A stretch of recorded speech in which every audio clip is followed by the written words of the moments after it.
Okay folks, in this video I'm going to show you the my new tool for the brake calipers.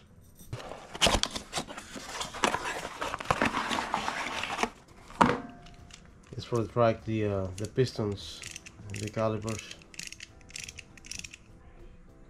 Whatever you do in a brake job, you can see right here the pistons.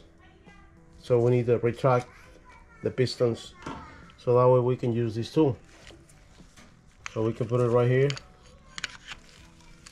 and then we will see how the pistons retract.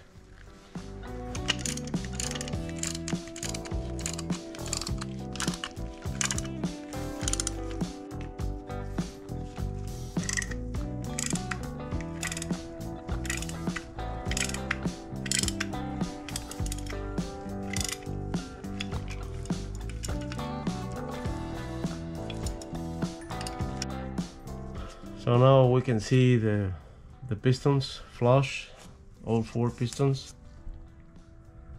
So now we can reinstall the brake pads,